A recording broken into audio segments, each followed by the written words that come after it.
Hello students, welcome to MTC. मैं हूं KP sir. आज मैं आप लोगों को अंक गणित की आधारभूत प्रमेय पढ़ाने जा रहा हूं।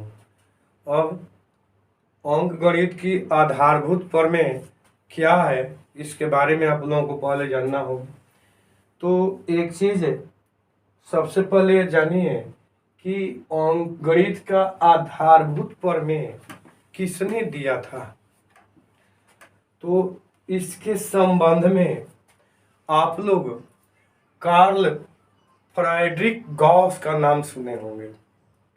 यदि इनका नाम नहीं सुने होंगे तो आपको मैं और दो नाम बता रहा हूँ, जैसे न्यूटन।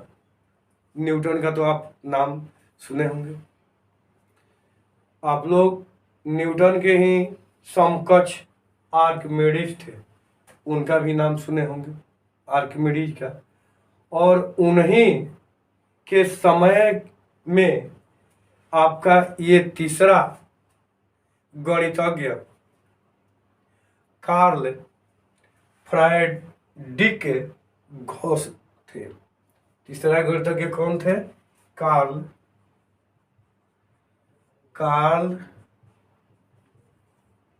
फ्रायडिक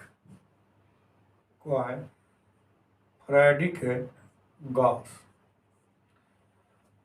कार्ल फ्रायडिक गॉस ये अपनी जमाने के क्या थे? तो ये गणितज्ञों के राजकुमार थे। ये गणितज्ञों के राजकुमार के नाम से जाने जाते हैं। किसके? गणितज्ञों के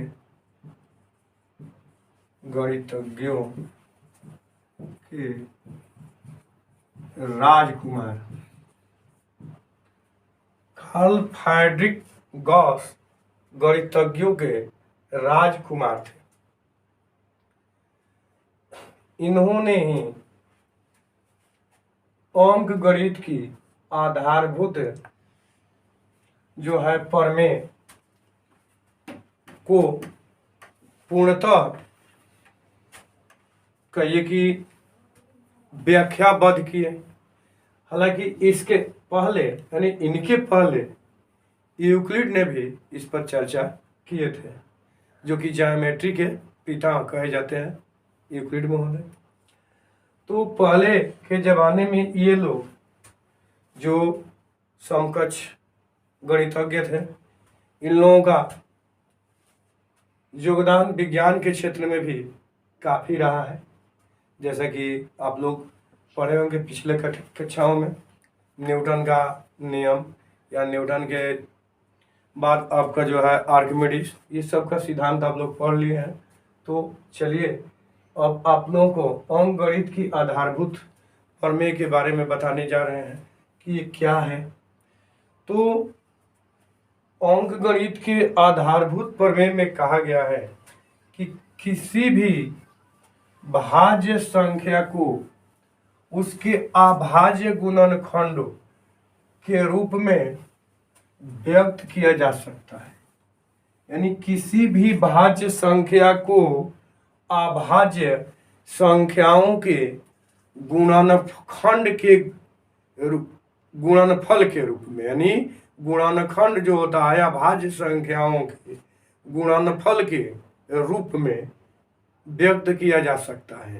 यानी कोई भी भाज्य संख्या यदि आप लोगों को मिलती है तो उस भाज्य संख्या का अभाज्य गुणनखंड तोड़ सकते हैं।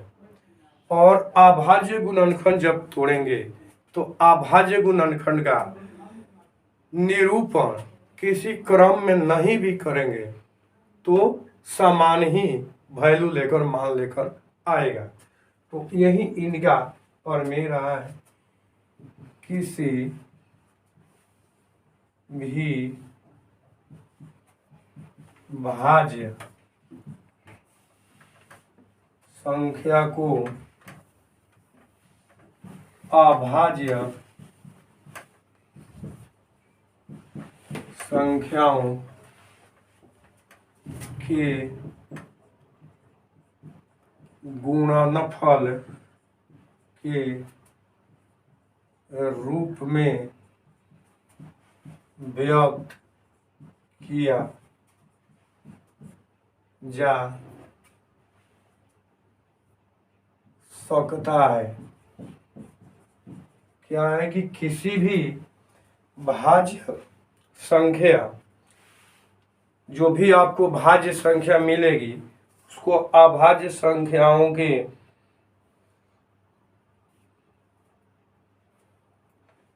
संख्याओं के गुणनखंड के गुणनफल के रूप में व्यक्त किया जा सकता है। अभाज्य संख्याओं के गुणनफल के रूप में व्यक्त किया जा सकता है, जहाँ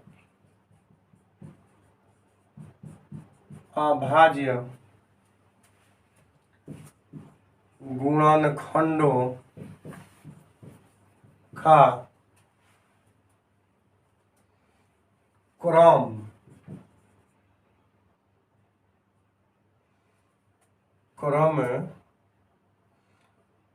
कुछ भी रखा जा सकता है।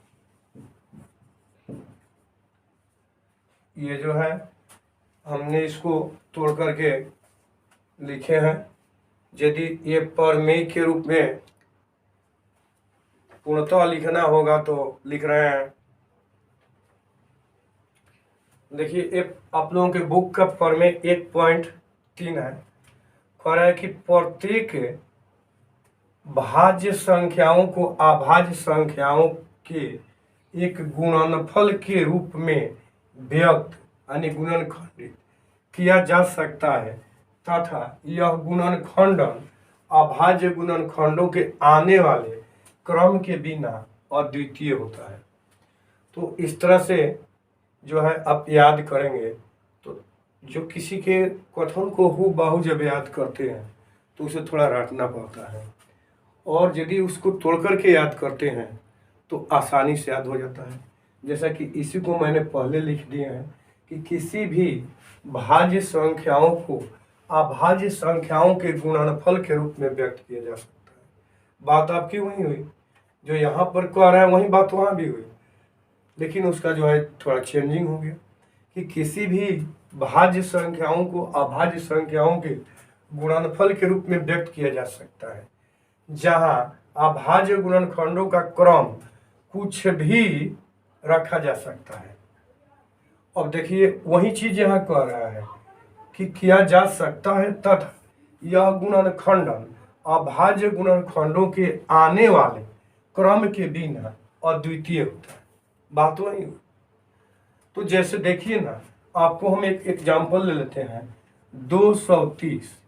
अब 230 आपका भाज्य संख्या है या अभाज्य संख्या है, इसकी जानकारी करने के लिए आपको क्या करना होता है, तो इसका अभाज्य गुणनखंड तोड़ना होता है। यदि अभाज्य संख्याओं के गुणा के रूप में ये आ जाए तो ये भाज्य होगा, और यदि अभाज्य संख्याओं के गुणा के रूप में न आए तो इसे हम लोग अभाज्य मान लेंगे। तो अभाज्य संख्या आप लोगों को जानकारी होगी कि वैसी संख्याएं जो एक या अपने आप को छोड़कर किसी दूसरी संख्या से नहीं कटती है, अभाज्य संख्याएं कहलाती है। जैसे दो जब भी कटाएंगे तो या तो एक से कटेगा या तो फिर दो से कटेगा। 3 या तो एक से कटेगा या तो 3 से कटेगा। उसी तरह से 5, ये सब अभाज्य संख्याएं हो गए। और भाज्य संख्या जिसके गुणनखंड भाज्य या अभाज्य संख्या हो सकता है। तो देखिए ये 230 है, तो ये कौन सी संख्या है, भाज्य है कि अभाज्य है?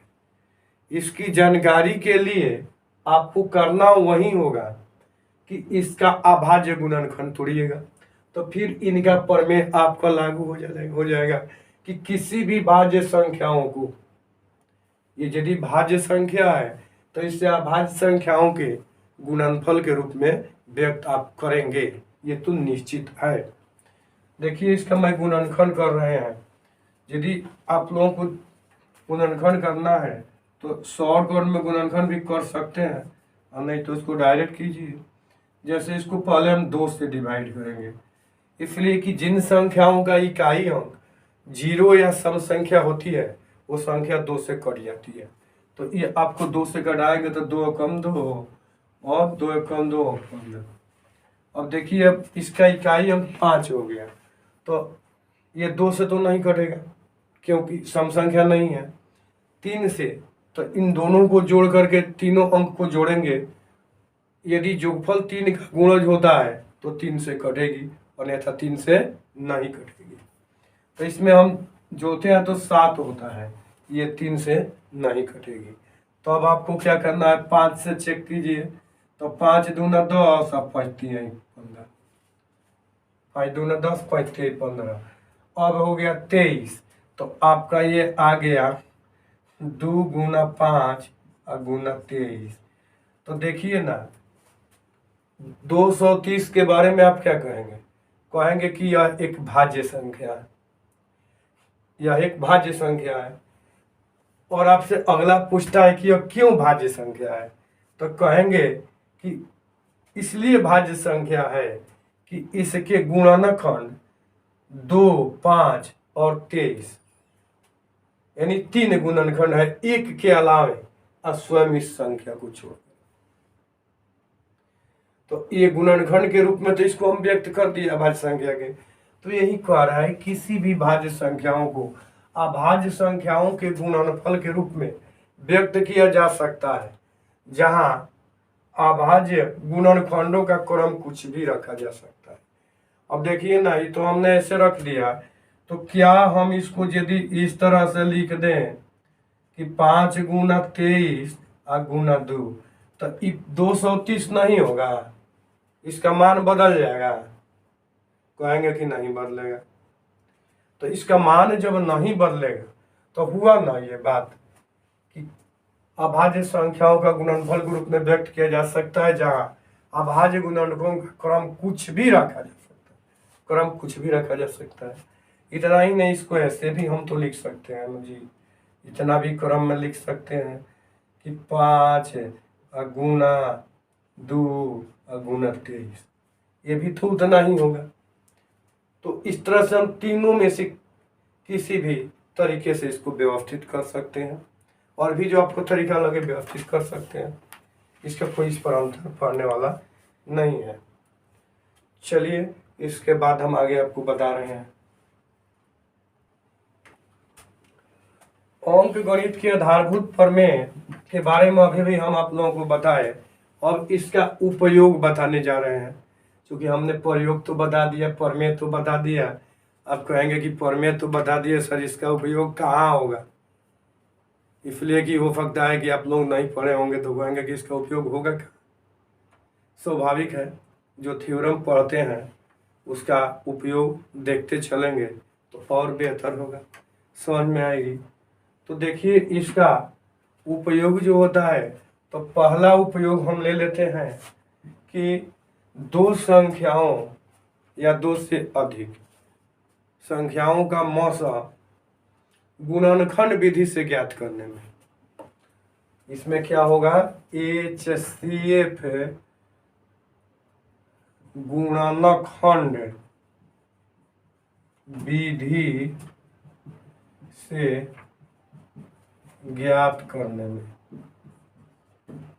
यदि आपको गुणनखंड HCF विधि से ज्ञात करना हो तो उसमें उसका यूज होगा। इसका दूसरा यूज करेंगे परिमेय संख्याओं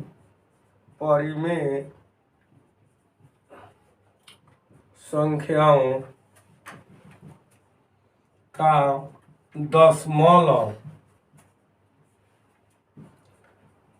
प्रसार शांत या अशांत आवर्ती बताने में। इसका तीसरा उपयोग आप लोग कर सकते हैं √2 √3 इत्यादि को अपरिमेय संख्याओं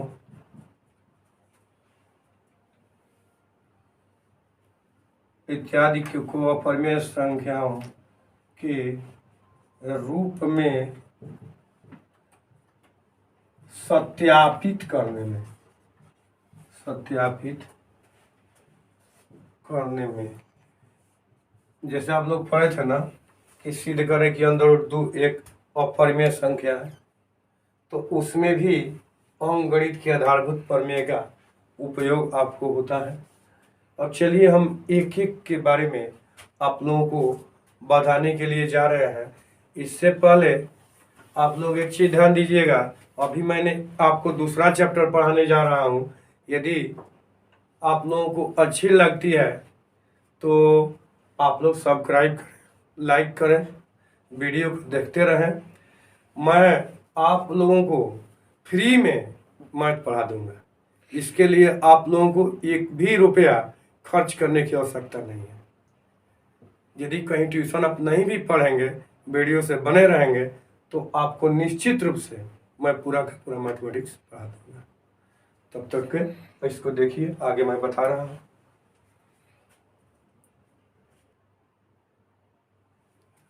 अभाज्य गुणनखंड विधि द्वारा 96 और 404 का HCF और LCM ज्ञात करें।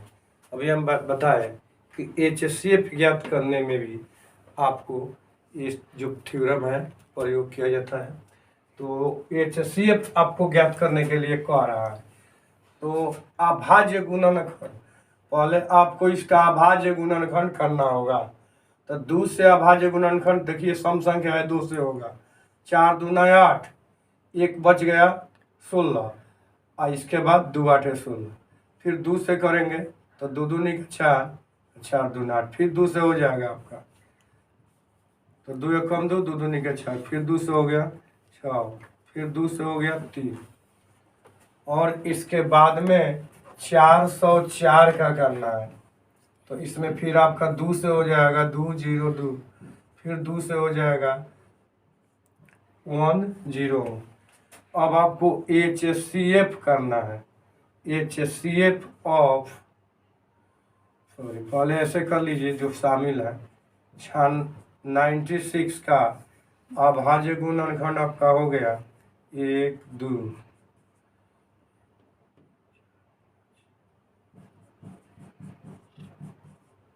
और 404 का हो गया 2 गुना 2 गुना 100। तो इसका HCF है ऑफ 96 404 यानी 404 इक्वल टू, देखिए HCF में होगा गुणनखंड मेथड से जो गुणनखंड आपका एपियर है। तो 2 गुना 2 आपका 4 हो गया HCF। लेकिन ध्यान दीजिएगा, आपका LCM भी पूछ रहा है, इसमें दोनों पूछ रहा है। तो LCM जब आप ज्ञात करेंगे तो इसमें क्या हो जाएगा, ये जो आपका आया है ये भी हो जाएगा, यानी 4 भी हो जाएगा, इनटू जो बच गया उसको कीजिए 2 गुना 2 गुना 2 गुना 3 और गुना 1 0 1। अब इसको देखिए कितना हो रहा है, मल्टीप्लाई। 4 दूना 8 दूनी 16 और 16 दूनी 32, 32 तिया 96 यानी 96। 96 में गुना करेंगे तो इधर हो गया 96, 0 आया है, फिर हो गया 96, यही आपका LCM हो गया। हाँ तो बच्चों देखिए आप लोगों का ये गुणनखंड विधि से HCF और LCM हो। यदि यूक्लिड विभाजन एल्गोरिथम लगाने के लिए न करें तो आप गुणनखंड विधि से कर सकते हैं।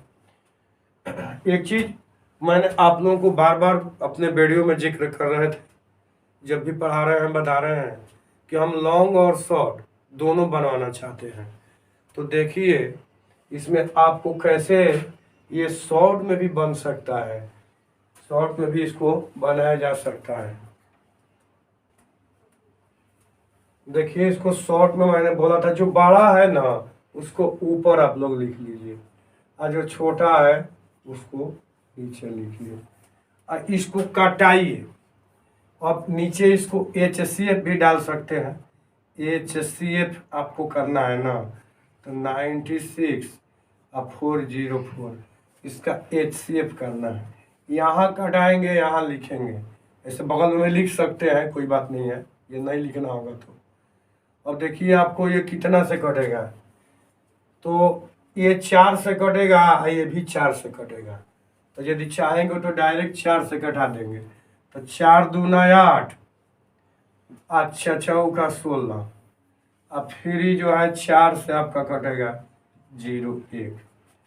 अब HCF में अब देखिए कि इसमें कुछ कटने वाला और बच रहा है का, यदि और कटने वाला बच रहा है तो कटा करके यहाँ गुना में लिखेंगे। यदि इसी को आधा आधा किए होते तो 2 गुना 2 आ जाता, तो आपका 4 हो जाता। तो अब इसको नहीं कटेगा तो छोड़ देंगे, अब कुछ नहीं करना है, ये आपका HCF हो गया। तो हाँ तो स्टूडेंट्स अगले जो है क्लास में हम आपको इस तरीके से LCM निकालने के लिए भी बताएंगे जहाँ जरूरत पड़ेगी। और जो है नेक्स्ट क्लास में ही अब नेक्स्ट प्रश्नावली यानी प्रश्नावली 1.2 के साथ आप लोगों से मिलते हैं। तब तक के लिए बाय बाय।